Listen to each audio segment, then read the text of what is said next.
Di tengah hiruk-pikuk kota Yogyakarta, alun-alun kidul menyimpan sebuah tradisi unik. Berjalan melewati dua pohon beringin kembar dengan mata tertutup. Fenomena ini dikenal dengan nama Masangin, sebuah tradisi yang lekat dengan mitos, keyakinan, dan budaya lokal.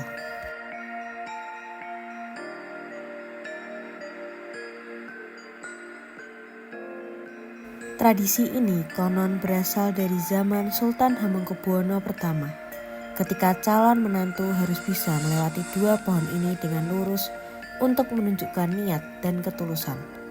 Kini, Masangin telah menjadi atraksi budaya, spiritual, dan hiburan. Sering lihat di TikTok sih, kayak penasaran dan tertantang aja sih.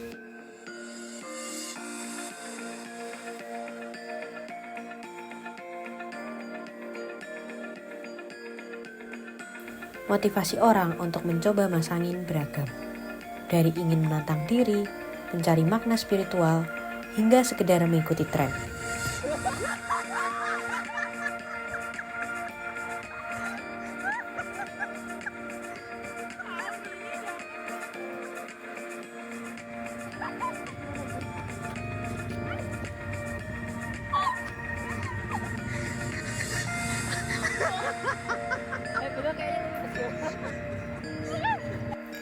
Namun, bagaimana pandangan warga lokal? Beberapa di antaranya melihat Masangin sebagai sesuatu yang sudah biasa, bahkan mulai kehilangan makna di tengah euforia, wisata, dan media sosial. Keluarga aku nggak FOMO juga. Tradisi tutup mata itu di Sultan Hamengkubuwono yang pertama, saya mendara buat putrinya.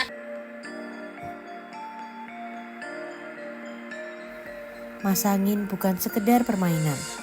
Banyak yang percaya bahwa jika berhasil berjalan lurus di antara beringin, keinginan akan terkabul.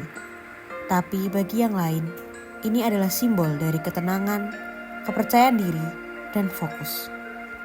Bisa yakin sama diri kita sendiri, kita akan bisa jalan lurus gitu.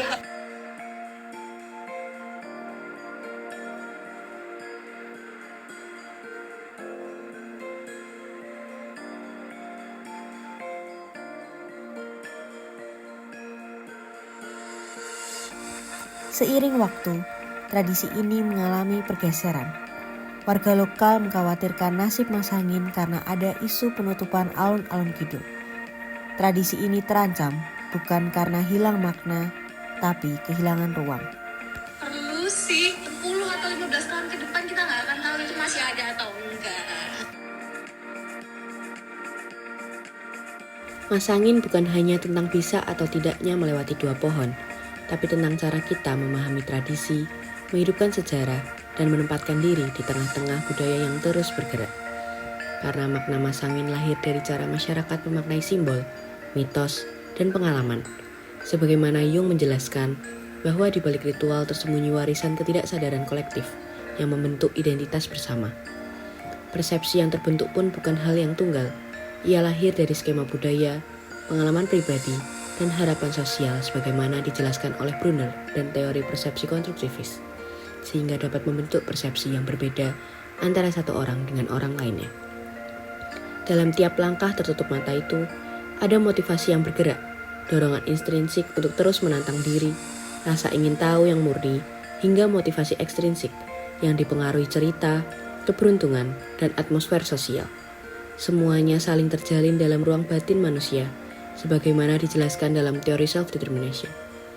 Masangin akhirnya bukan hanya praktik budaya, tapi juga potret psikologis. Bagaimana manusia memberi makna, terdorong untuk bertindak, dan terikat dalam jejaring nilai yang diwariskan lintas generasi.